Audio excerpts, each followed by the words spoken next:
They're an army of incredible machines. A rig that drills wells miles under the water. A ship that lays pipeline on the ocean floor. And an immense gas processing platform designed to float in the stormy Gulf of Mexico. All part of a daring plan, a network of natural gas wells and pipelines in the deepest water yet, 9,000 feet down. And hurricane season is on the way. For this team of mega movers, it's go time.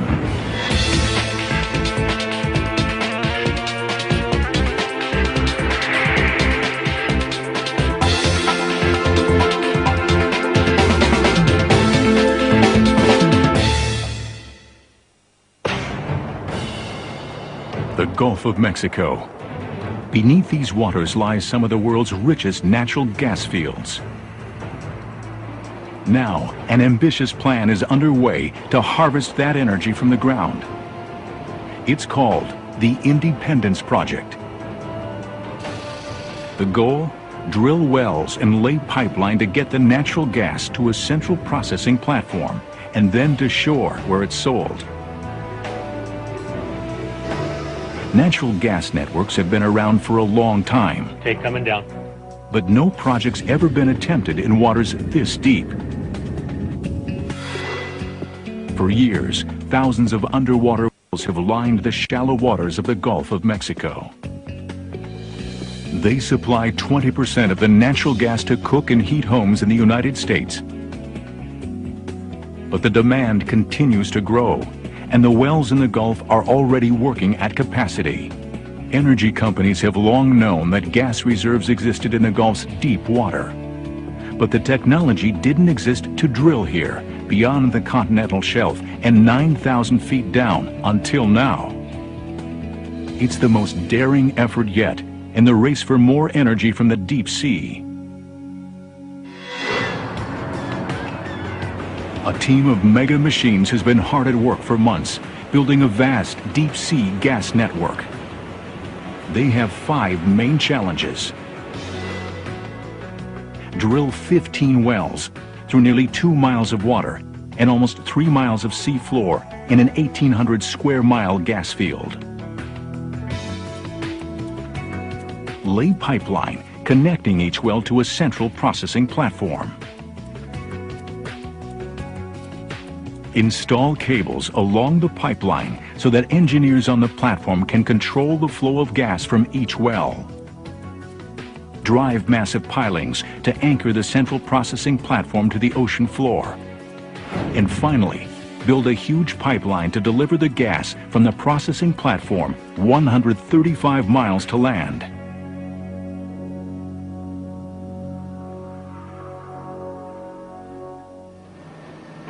Construction on the processing platform is underway here in Ingleside, Texas.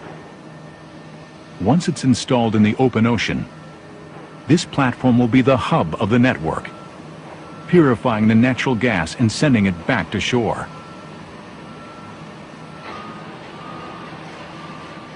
But first, there's a gas network to build. Enter the Mega Movers.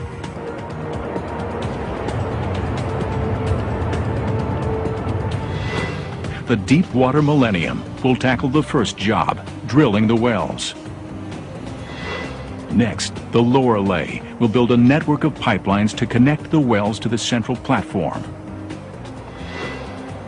The Toisa Perseus will run control cables along the pipeline. And only one ship can tackle the next step, building the monster pipeline to the shoreline. The Solitaire. Installing the huge anchor pilings is the job of the Balder. Meanwhile, another team of mega machines constructs the massive gas processing platform. The platform is as big as a city block. In order to float above the gas fields in the Gulf, it must be attached to this huge 4-towered hull, which is en route to the Gulf atop an amazing ship, the mighty Servant 3. Mounting the huge platform on the hull will be one of the heaviest lifts ever. That's when the crane-like heavy lift device will swing into action. To get the network up and running, each of these machines will have to do its job perfectly. But Mother Nature can wreak havoc on even the best laid plans.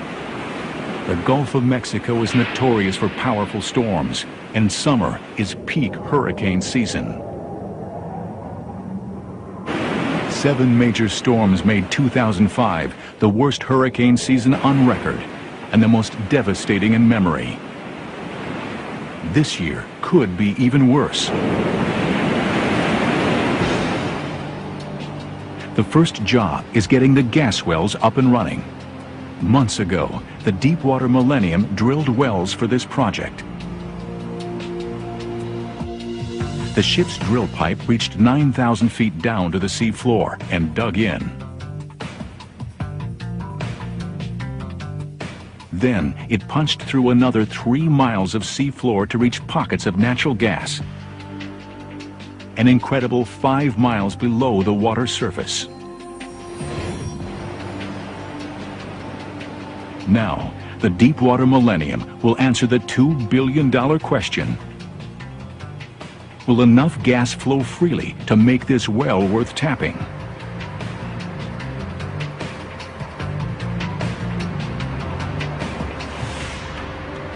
To test the gas flow, the ship must gently lower this delicate column of valves and sensors to the bottom of the well. The Millennium is perfectly designed for the job. She's a drill ship. At 726 feet, she stretches longer than 2 football fields. A huge tower on her deck called a derrick will lift the column and lower it into the water through a hole in the middle of the ship. The column will descend to the well through this pipe, almost 9,000 feet of steel tubing that stretches from the ocean surface all the way to the top of the well. Once the testing equipment is installed in the well, engineers on the ship can determine if natural gas is flowing freely. The Millennium's crew prepares to lower the testing column into the well pipe. You might be able to bump it out some more, Jason. It takes a delicate touch. Is it all the way up? If the column smacks into anything, it could damage the critical seals that keep gas in and water out. All right, watch your fingers, Harley. There's a bunch of places you can get bit. The crew lines up the column at the top of the well pipe and begins to lower it.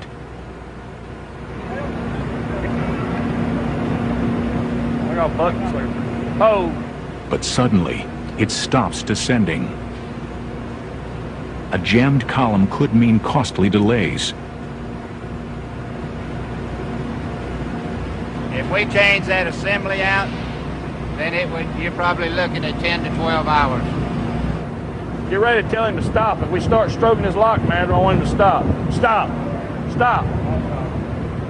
The crew examines the column to figure out what's gone wrong. It refuses to budge.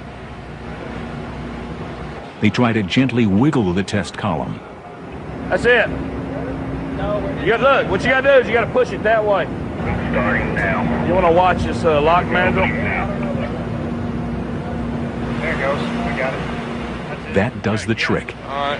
That's good. And the column finally slides into place. There it goes. You want to verify that in the book? It'll take 2 days for the testing equipment to reach its destination. Put it up. 2 days before the crew can answer the critical question: will a well drilled in the deepest water yet actually work?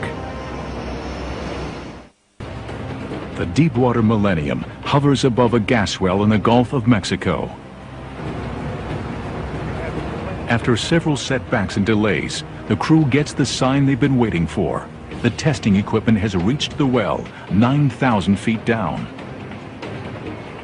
It's time to see if this well can produce for the Deep Sea Independence Project. With the touch of a computer screen, engineers open the valves deep inside the well, and gas begins to flow. The crew monitors every sensor and valve. The test is a success, gas is flowing freely from the well. The Millennium has successfully gotten 15 wells up and running. Now it's time for step 2 of the Independence project. Laying the pipeline that will connect each well to the processing platform. It'll take a vast network of pipes laid precisely on the sea floor. Now, a new mega mover takes charge. The Allseas Lorelei is a pipeline building pro. At 600 feet, she's longer than the Washington Monument is tall. A massive pipe manufacturing facility fills nearly 2/3 of her hull. Off her stern, a 200-foot guide called a Stinger lowers the pipeline to the sea floor. Creating the network of pipelines is like building a city sewer system nearly 2 miles below the ocean's surface. The Lorelei's biggest challenge is laying each of the pipelines on their predefined pathways. Deviate even a few inches and it will be a massive tangle of steel. The Lorelei has just a few months to complete the pipelines before the gas processing platform arrives. And summer is prime time for hurricanes. She's got to lay this pipe before bad weather catches up to her. Below her decks is a massive hold with over 22,000 pounds of steel pipes. The pipes can't be welded at the bottom of the ocean. That happens here in a high-tech assembly process called the firing line. Massive elevators lift 40-foot sections from the hold and slide them into the firing line. The pipes seen here will form a single pipeline 45 miles long. Amazingly, even steel pipe over an inch thick bends like a garden hose under its own weight. 12,000 feet, over 2 miles of pipe are suspended between the ship and the sea floor in a giant curve. The Lorelei will work around the clock to spit out up to 3 miles of pipeline every day, making her one of the fastest pipe-laying vessels in the world. With the wells and pipeline construction underway, it's time for step 3 in the Independence project. Laying the cables that will control each well's gas flow. It's a job for the Toisa Perseus. She's one of the only vessels that can install these cables in such deep water. Her huge reels hold miles of the thick cables. And her aft deck is bigger than 3 basketball courts. It needs to be. That's where the Perseus carries its giant cable connectors. The crew places a connector next to each well, and then runs the cable along the pipeline all the way back to the processing hub. These cables are an essential part of the network. By supplying the electronic and hydraulic power to open and close the well's valves, they'll allow an engineer on the processing platform to control the flow of gas from a well as much as 45 miles away.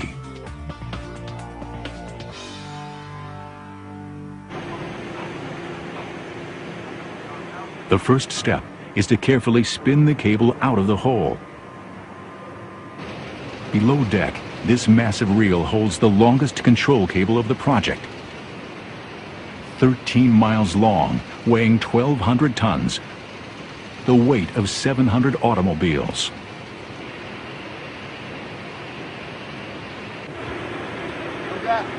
The end of the cable is threaded into a curved guide to prevent kinking the delicate internal elements. A tricky maneuver that requires handing off the cable between 2 cranes.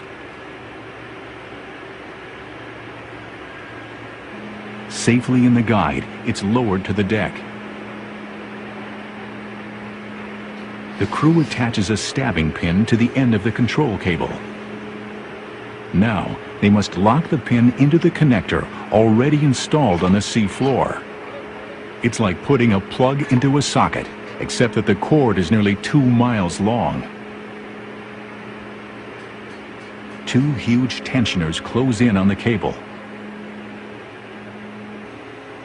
Their tractor-like grip holds the entire weight of the cable as it's lowered.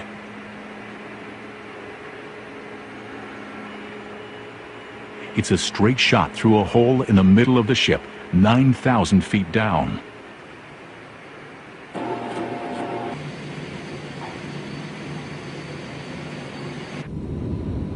There, the real challenge begins. Plugging the pin into the bucket-sized socket. Once the cable is in the water, there's no turning back. Okay, coming down. Okay, coming down. After a 4-hour journey, the moment of truth is at hand. The stab point for us. The cable lowers to the sea floor, a dozen feet from the connector. ROVs, remotely operated vehicles, are the engineers' eyes and hands on the sea floor. They're launched from the ship at the start of every underwater operation. Without them, engineers can't plug in the control cable. Stuart, do you happen to see that mud mat in front of you there? The crew steers the Toisa Perseus and the plug dangling far below, closer to the metal structure. If it hits and they damage the high-tech plug, this multi-million-dollar cable will be nothing but junk on the bottom of the sea. Ready to try and stab this? Inserting the stabbing pin at the end of the cable into the small socket on the connector is a real challenge. It's like making a perfect dunk shot from an airplane flying at 9,000 feet. For the Perseus and the entire team of Mega Movers, one technology gives them the critical ability to stay exactly on target. Dynamic positioning. Computers measure every factor affecting the ship's position and control the engines to hover in one spot, move forward or backward, or even sideways.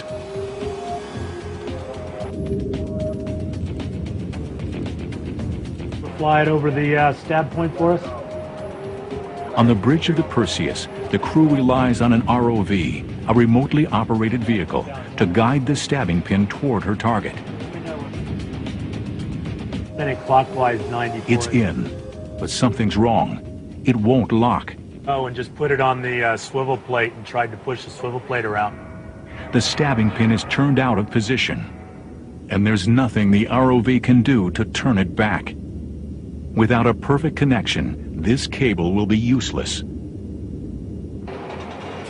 BLS bridge, come The up crew 1 meter, comes up please. with a clever strategy. They enter a new heading for the Perseus, and as the ship rotates, it swivels the cable, turning the stabbing pin on its axis. Okay, we put 1 meter of slack in it. The plan works. Yeah, Roger, I'll stop on it. The pin finally locks into the socket. Okay, can you follow it over and just watch the touchdown for me? With the hardest part of the mission accomplished, the Perseus can now lay the miles of cable that will control the flow of gas from the well. The Mega Movers have tackled 3 out of 5 major parts of the Independence project. They've tested the 15 wells, laid 210 miles of pipes to bring the gas to the processing platform, and installed control cables throughout the network. A major step remains: building the giant pipeline to get the gas to shore. It will take almost 20,000 pipes and months of work to construct the 135-mile Independence Trail. And there's only one ship in the world strong enough to build it, the All-Seas Solitaire. She's got to lay this huge pipeline before the processing hub can pump gas. Few vessels would dare to attempt this mission, but the Solitaire's not just any ship. She's the largest pipe-laying vessel in the world. At 1,200 feet, the Eiffel Tower could easily lay on her deck. A pipe welding assembly line runs the entire length of the ship, and a huge stinger juts from her stern to guide the pipeline to the sea floor. Like the Lorelei, the other pipe-laying ship on the project, the Solitaire builds the pipeline in one continuous motion, welding the pipes together inside her hull, then depositing the finished pipeline on the sea floor. But unlike the other ship, she does it on a much bigger scale. The Solitaire's 6 cavernous holds carry over 21,000 tons of pipe. That's more than the weight of 120 jumbo jets. Even this many pipes doesn't last long. Solitaire can lay 4 miles of pipe in a day. Huge barges constantly replenish the supply of pipes to keep this mega pipe layer busy. And that's where the ship's cranes swing into action. They're built for speed. Most cranes have a single long boom. These monsters have 2 arms, giving them amazing accuracy and speed. To complete the Independence project on schedule, the Solitaire has to build and lay the pipeline fast.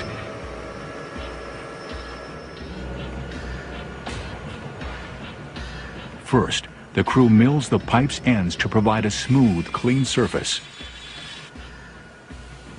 Then, the pipe is welded together at 8 welding stations.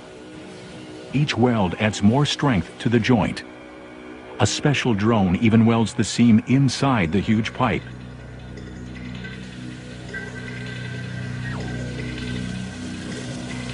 Completing this pipeline will take over 21,000 welds.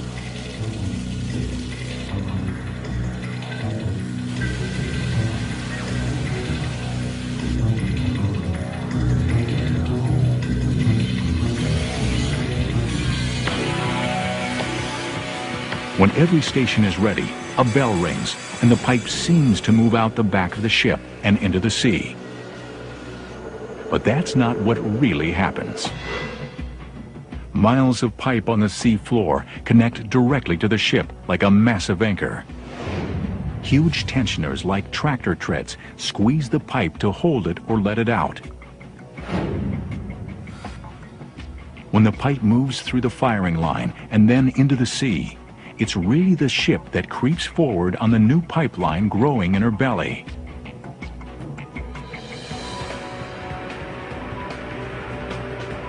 The Solitaire works around the clock to complete the pipeline on schedule. This is the deepest pipeline she's ever laid. But her biggest challenge is still ahead. Installing a massive T-assembly, a connector that will allow future pipelines to link to the Independence Trail. Welding the large spigot-shaped T into the pipeline shouldn't be hard. The difficulty will come in trying to push the bulky structure out of an assembly line designed for pipes. The crew has a plan, but it's risky. 135 miles away on the Texas coast, work reaches a fever pitch on the final part of the project, the Independence Hub. This huge floating platform will process all the gas from the project's 15 deep-sea wells and send it 135 miles to shore along the Independence Trail. Soon, this mega structure will be towed out to the gas field, but first they have to finish building it. The hub is made up of 2 parts, the upper unit or processing platform, and the lower unit, a hull that will keep the hub afloat. The massive platform will process 1 billion cubic feet of natural gas each day, enough for the cooking and heating needs of 5 million U.S. households. When it's done, it will be the heart of the largest gas processing project in the Gulf and the deepest anchored platform in the world. But first, the team needs to join the upper and lower units together. Just outside the harbor, another mega mover arrives, the mighty Servant 3. On her back, the massive flotation hull. the four-towered structure on which the platform will rest. The Mighty Servant has brought the hull all the way from Singapore where it was built, an incredible 10,000-mile journey. Now she has to offload her cargo, and she does it in a very unusual way. Huge ballast tanks inside will slowly flood, letting the ship settle 2 stories lower in the water. Then, the tugs will pull the hull free.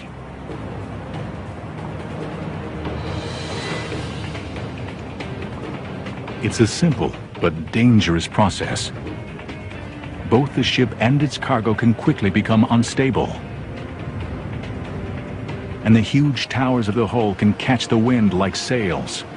In a strong gust, the hull could sway, crushing anything in its path. Conditions have to be perfect, but today, that's not what Mother Nature has in mind.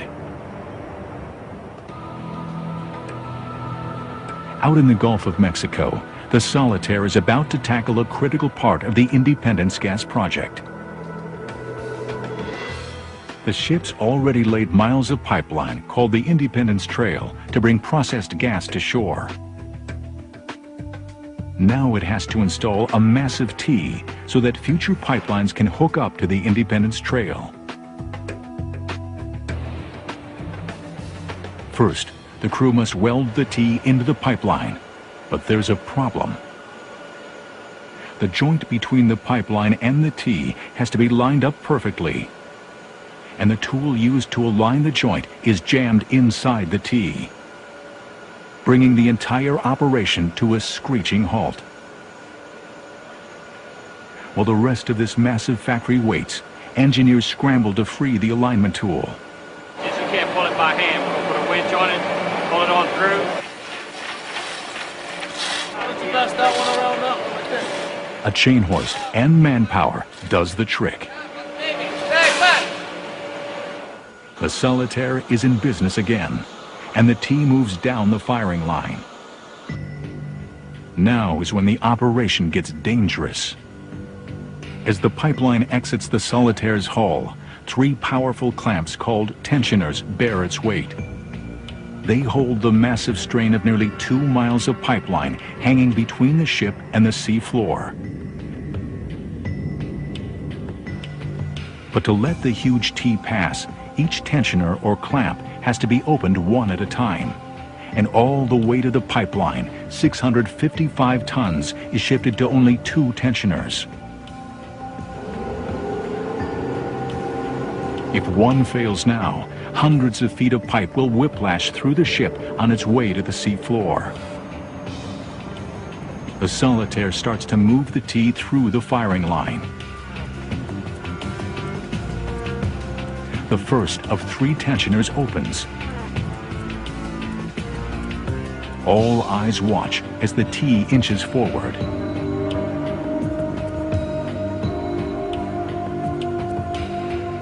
The other 2 tensioners strain under the load, but they hold.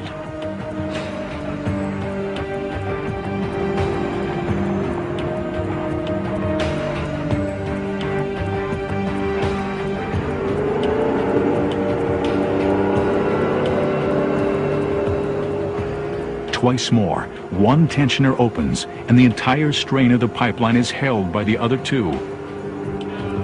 Finally, the T is on the other side of the tensioners on its way to the sea floor.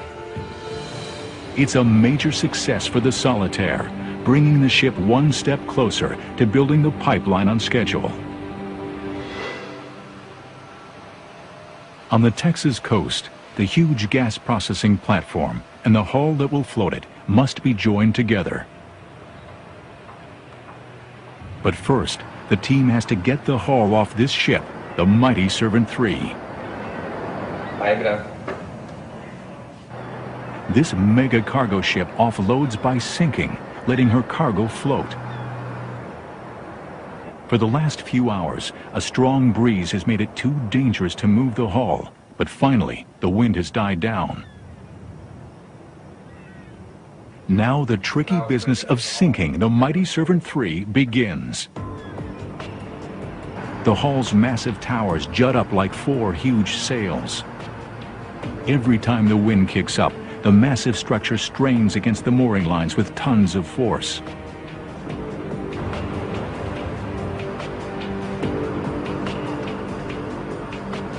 On the bridge of the Mighty Servant, the captain carefully controls the flooding of ballast tanks.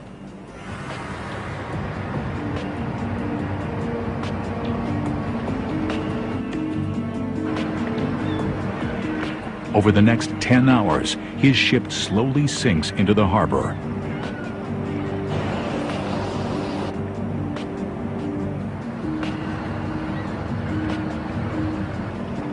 Finally, after a globe-crossing journey from Singapore, the hull is afloat.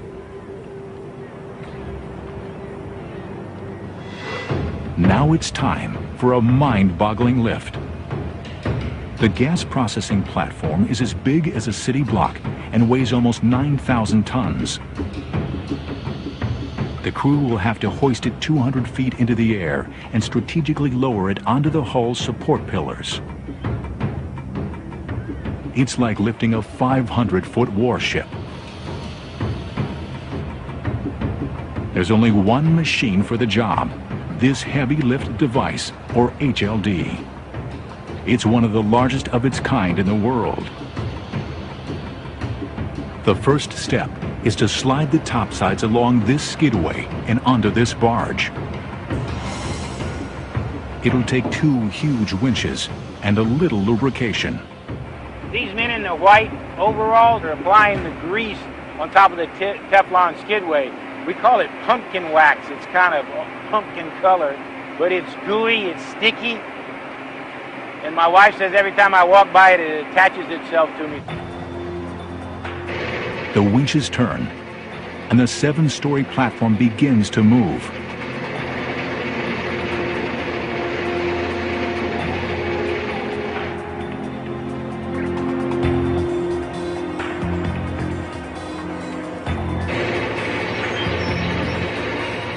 At the water's edge, the process gets trickier. Water in the barge's ballast tanks has to be carefully adjusted to accept the massive weight.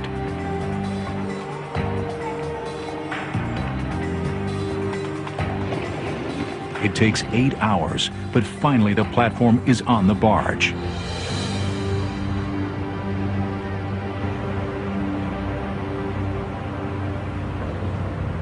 Tugboats wrestle the platform into position underneath the HLD.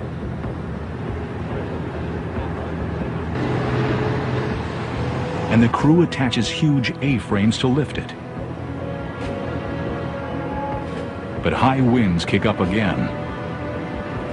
In these conditions, lining up the hull perfectly under the platform will be almost impossible. We need to make sure that the hull is in the appropriate position when we stab down, because we only have a 3-inch tolerance when we stab down, and that hull has to be in a perfect position. For now, the operation is on hold, but it won't slow down another mega mover. Out in the Gulf, preparations for the hub's final home are underway. Keeping the enormous Independence hub secure in the Gulf's stormy seas will require heavy-duty anchors and a special ship to install them. Meet the Balder. The columns of her pontoon-like hull make her incredibly stable, essential for lifting the huge anchors which will secure the hub to the ocean floor. With her massive open deck, she looks more like a platform than a ship. If the Balder doesn't install the anchors perfectly, the Independence hub could pull free.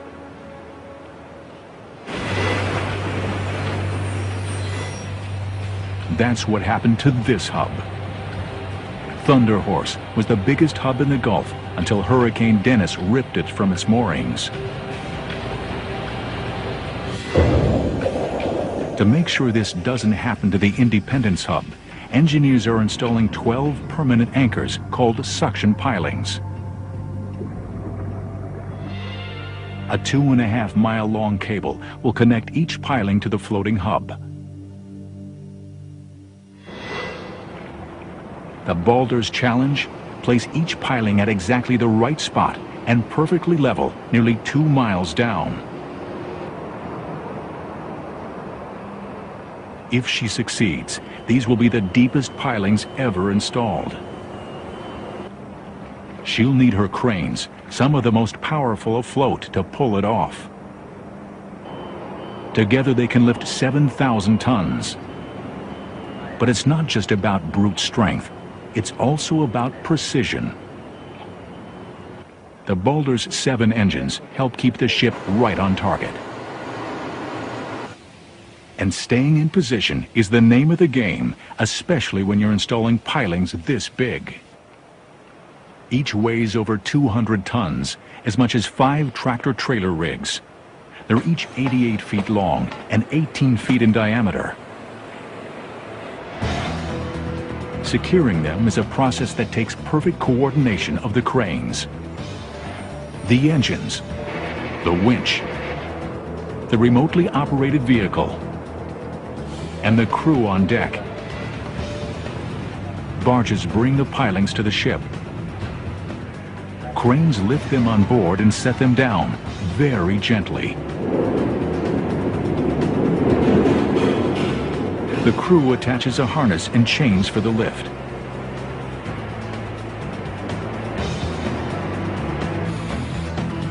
It's a very big and very dangerous maneuver, requiring the biggest shackle on board. The crew checks every inch of the shackle. Even the slightest flaw could lead to disaster. What he's doing, he's looking for microscopic cracks in the surface of this shackle that might grow to a critical size when it's highly loaded during lift. If that were to happen, the shackle could fracture and we could have a real disaster on our hands.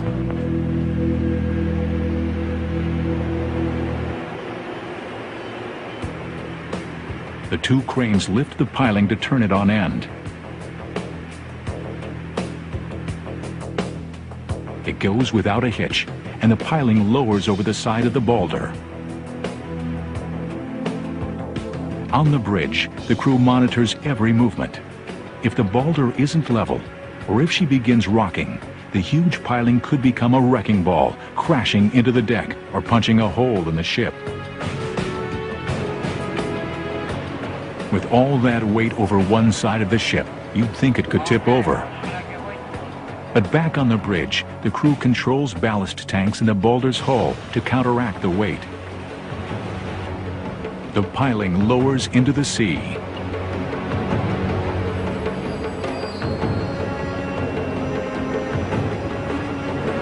Then, in a blast of escaping air, it's on its way, a 4-hour journey nearly 2 miles into the depths.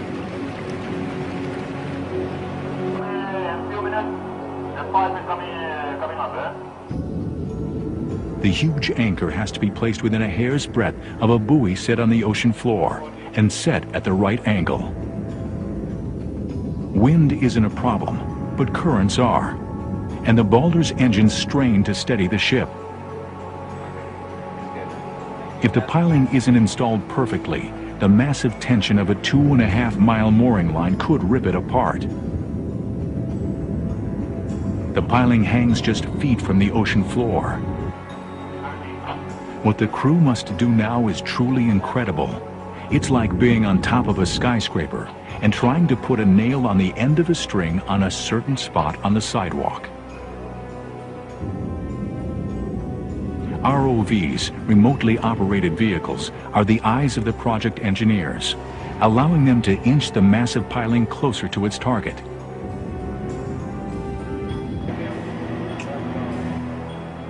The crew will have to get it just right if the pilings are to be ready when the Independence hub arrives.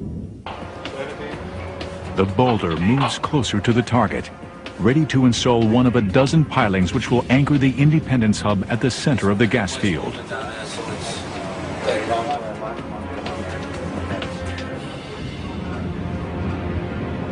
They go for it.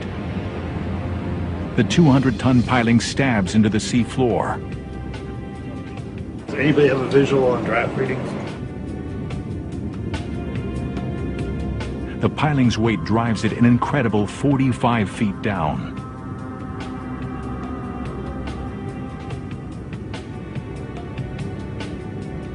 It's in the right place, but is it aligned properly?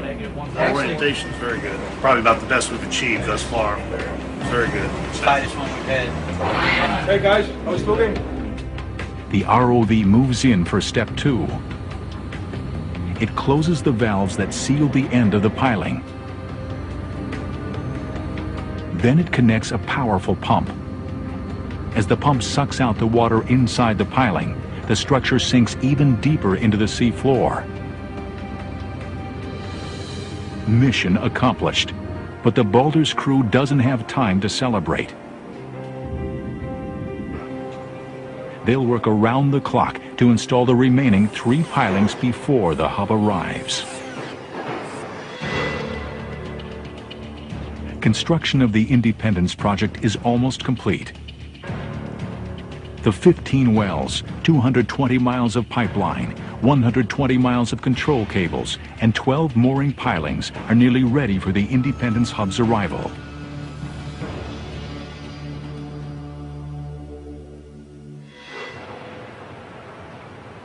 In Texas, it's countdown to the big lift, the last obstacle facing the project engineers. Hoisting the nearly 9,000-ton processing platform onto the 4 towers of its behemoth flotation hull. It's a job for one of the biggest lifters in the world, the Heavy Lift Device, or HLD. But it's never attempted a load this large. Inside the control shack, engineers continuously monitor the HLD's controls in preparation for the big lift. The mammoth booms are 500 feet long, and 23 miles of cable weighing 900 tons run through her motors and winches. Sensors on the booms and the cables provide constant feedback to the engineers. On the hub and the barge, the crew performs their final checks. Then, all but a few crew members move off to a safe distance. A broken cable now would send the mammoth platform crashing to the ground. The lift's motors begin to turn. The cables take up the enormous weight. Then, an ear-splitting boom gets everyone's attention. A fitting for the A-frame has adjusted under the strain. The lift continues. Cables strain as the HLD takes the full weight of the platform. Then, suddenly, one side is free. In the control room, every sensor is double-checked. The motors and winches turn, and the nearly 9,000-ton platform hangs free.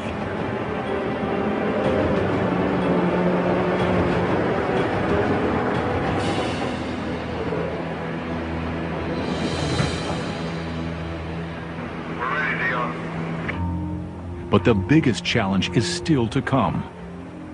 Setting the suspended platform on the 4 points of its flotation hull. First, the platform has to be raised even higher to make room for the hull. Then, 4 tugs work in concert to turn the hull and push it into place. On top of the hull, an alignment pin will be the guide to make perfect contact.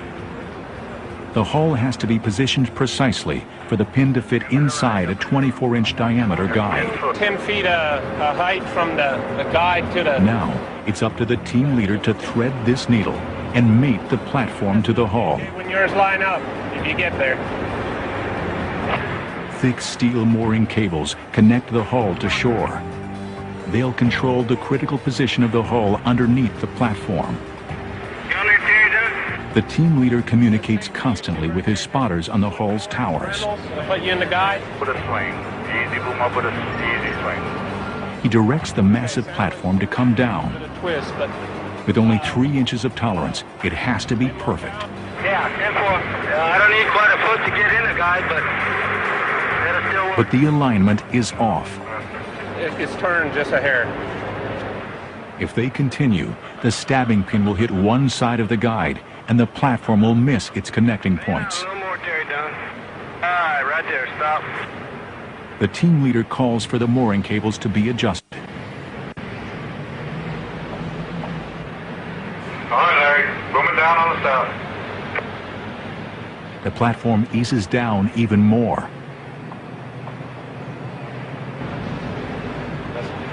One side makes contact. Boom the north down. But there's a problem. How about you back there, JJ? The other three corners aren't matching up. How much more you need? All right, flying back and forth out there. Master Hoist, yeah. Master Hoist. We're booming down with the north boom to take the twist out of the module. Engineers in the control shack lower one of the HLD's booms by a few feet. The platform inches down even further. The four corners of the platform line up perfectly with the towers of the hall. He's right on the money this time.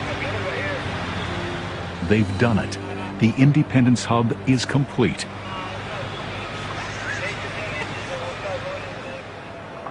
It's a landmark moment in the most ambitious deep-sea construction project ever attempted.